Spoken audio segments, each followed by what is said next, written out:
अभी शुरू नहीं हुआ ये मौसम, लेकिन साथ ही गैस लोड शेडिंग का सिलसिला अक्सर इलाकों में शुरू हो चुका है। शहर के गुंजानाबाद इलाकों की बात कीजिए तो कम प्रेशर और गैस की बंदिश की शिकायत मौसूल होना शुरू हो चुकी हैं। गैस की फराहमी के लिए जो शेड्यूल है वो जारी किया गया है, ये आप देख लें। 6 से 9 बजे तक सुबह जी अगर आपने नाश्ता करना है, ऑफिस जाना है, तो आपको तब गैस अवेलेबल होगी। 12 से 2 आपको लंच टाइम के लिए अवेलेबल होगी, और 6 to 9 में अगर आप खाना रात का बनाना चाहते हैं तो आप इस गैस का इस्तेमाल कर सकते हैं, अगर तो आपको मिल गई। और अगर आप इन औकात कार में खाना बनाना भूल गए या मसरूफ़ हुए तो फिर आप भूखे रहेंगे। ये मैं इसलिए कह रही हूँ कि घर में खाना नहीं बनेगा, बाहर से खाना आएगा। सो ये सारी सूरत हाल है जी गैस की लोड शेडिंग की। अच्छा, अब ये जो टाइम तो जारी कर दिया गया, अब इस टाइम के अंदर किस तरह से आपको गैस मिलेगी, ये भी एक बहुत बड़ा सवाल है। क्योंकि अक्सर जगहों पे, और हमने देखा है पिछले कुछ सालों से जब से गैस की शॉर्टेज का हमें फेस करनी पड़ी है जी, टाइम मुख्तस कर दिया जाता है और उस मुख्तस टाइम के अंदर भी जो गैस का प्रेशर है वो इतना कम होता है।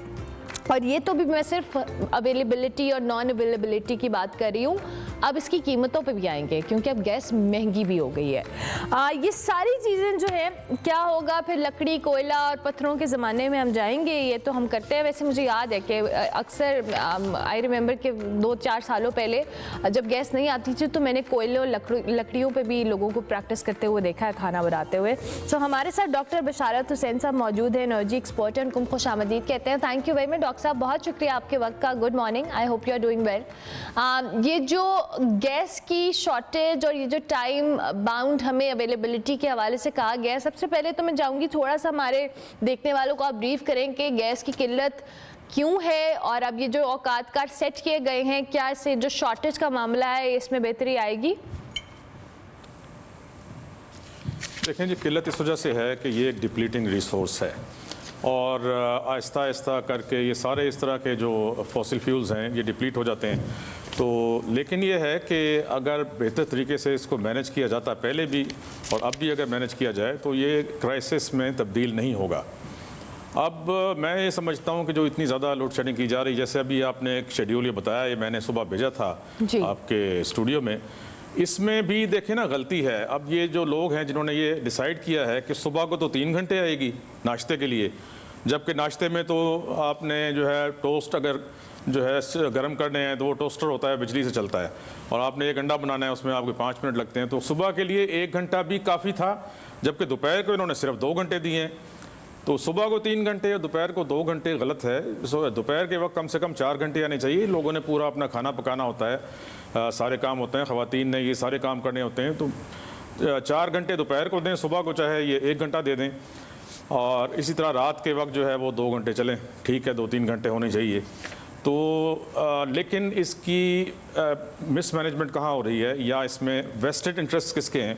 मैं ये समझता हूँ कि ये गैस जो यहाँ से बचाएंगे लोगों के पास डोमेस्टिक कंज्यूमर से, उसको ये इंडस्ट्रियल कंज्यूमर को देंगे और इंडस्ट्री चलेगी। आपको पता है कि हुकूमत जो है वो ताजरों की हुकूमत है, ज़िम्मेदारों की हुकूमत है। आपकी असम्बली में 85% के करीब बड़े इंडस्ट्रियलिस्ट बैठे हुए हैं और बिजनेसमैन बैठे हुए हैं और ज़मींदार बैठे हुए हैं। वो पॉलिसीज़ जो है अपनी मर्ज़ी के अपने फ़ायदे की बनाते हैं। अवाम जो है बेचारा, उसकी तो नुमाइंदगी ना होने के बराबर होती है, ऑल्दो के वही अवाम जो है इनको इलेक्ट करके लाते हैं असम्बलीज़ में। तो अगर जो है प्रॉपर तरीके से इनकी अवाम की नुमाइंदगी हो पार्लियामेंट में, तो वहाँ पर आवाज़ उठाई जाए कि डोमेस्टिक कंज्यूमर को आप 24 घंटे गैस दें और उसको सस्ती गैस दें ताकि वो जो है सर्दी में ना ठिठर के मरे, और इंडस्ट्री को जो है उसके लिए आप लोड शेडिंग करें। दूसरा ये है कि इंडस्ट्री जो है वो बिजली पर भी चल सकती है, आप बिजली के टैरिफ सर्दियों में कम करें।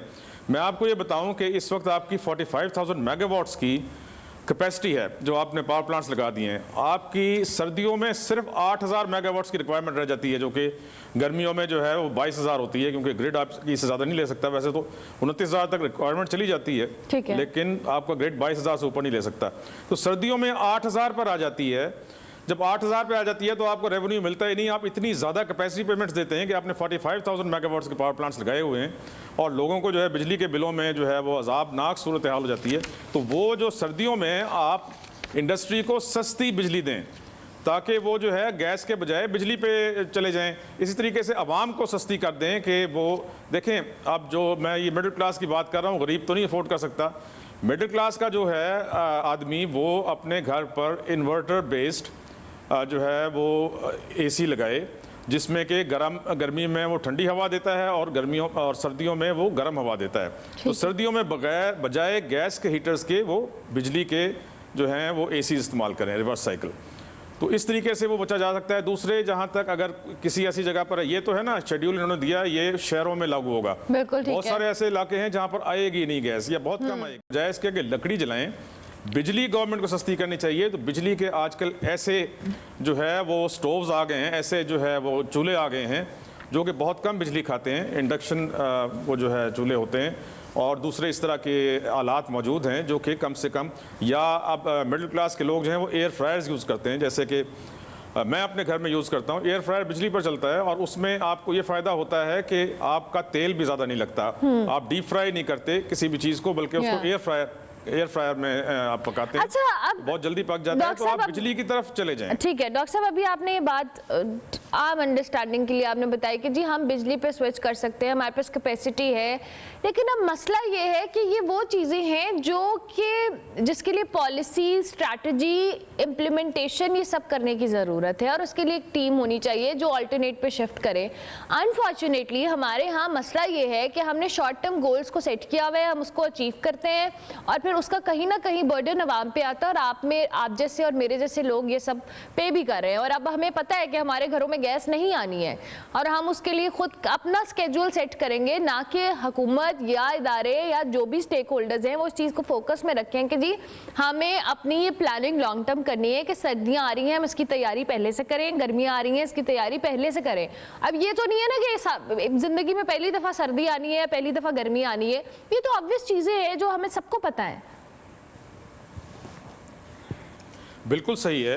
अब जो मिडिल क्लास के लोग हैं उनको ये चाहिए कि जैसे मैंने बता दिया कि चूल्हे जो है वो चूल्हे की जगह जो गैस के हैं वो बिजली के इस्तेमाल करें, एयर फ्रायर इस्तेमाल करें।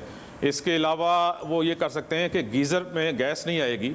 एक ये और बहुत ख़तरनाक बात है, मैं आवाम की ये जो है ना एक पब्लिक सर्विस अनाउंसमेंट के तौर पे उनको बता रहा हूँ कि देखें, गीज़र्स में और चूल्हा अगर जलता हुआ आपने छोड़ा हुआ है और गैस चली जाती है तो वो ऑन रह जाता है और फिर दोबारा जब गैस आती है तो क्योंकि उसमें इस तरह का मैकेनिज़्म नहीं होता पाकिस्तान के चूल्हों में जो आम घरों में लगे होते हैं कि वो खुद ब खुद ऑफ हो जाए, तो वो गैस लीक करती रहती है, जो कि बहुत ज़्यादा एहतियात की ज़रूरत है कि आप जो है उसको हरगिज़ खुला ना छोड़ें। जैसे ही गैस बंद हो हुकूमत की तरफ से आपने अपने चूल्हे बंद करने हैं, आपने अपने गीज़र्स बंद करने हैं। आप नहीं करेंगे तो गीज़र तो फिर भी चलें, शायद जो है उसमें अगर वो नया गीज़र है तो उसमें वो गैस ऑफ हो जाए, कट ऑफ हो जाए, लेकिन जो चूल्हे हैं उसमें वो गैस आती रहेगी, जब दोबारा आएगी तो वो लीक करती रहेगी, जो कि इंतहाई ख़तरनाक फेटल एक्सीडेंट्स हो सकते हैं और होंगे।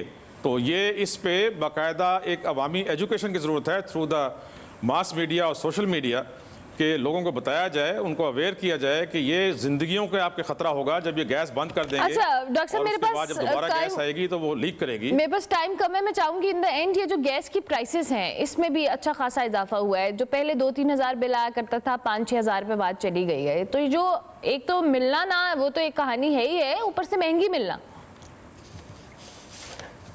बिल्कुल सही है, ये इतनी महंगी हो चुकी है और ज़्यादा होगी। 5,000 तो आपने बहुत थोड़ा बताया है। मेरे घर का बिल सर्दियों में सिर्फ जो है एक कुकिंग रेंज पे और जो है 2 गीज़र्स के ऊपर वो जो है 35,000 तक चला जाता है इस्लामाबाद में। तो गैस तो बहुत ज़्यादा महंगी की जा चुकी है और ज़्यादा महंगी की जाएगी। तो अब इसके अल्टरनेटिव्स हमें देखने होंगे। और जो है जैसे गीज़र्स हैं, गीज़र बहुत ज़्यादा गैस खाता है, बजाय इसके कि आप उसमें वो कोनिकल बैफल डालें, क्या क्या ये कहते हैं, आप इस तरह करें कि उसमें इंस्टेंट गीज़र्स लगवाएं बिजली से चलने वाले, जो कि सिर्फ उस वक्त ऑन होता है जिस वक्त आपने इस्तेमाल करना है। तो आप बहुत ज़्यादा बिजली भी बचाते हैं और फिर गैस आपकी बिल्कुल इस्तेमाल नहीं होती। दूसरी बात जो सबसे इंपॉर्टेंट बात है, ज़रा गौर से सुनिएगा, बायोमीथेन। देखें हर शहर में, हर गांव से शुरू करते हैं, वहाँ पर गाय भैंसें होती हैं हर एक के पास, उनके डेरे पे कम से कम 4 भैंसें तो हर छोटे से छोटे जो है वो ज़िम्मेदार के पास होती हैं।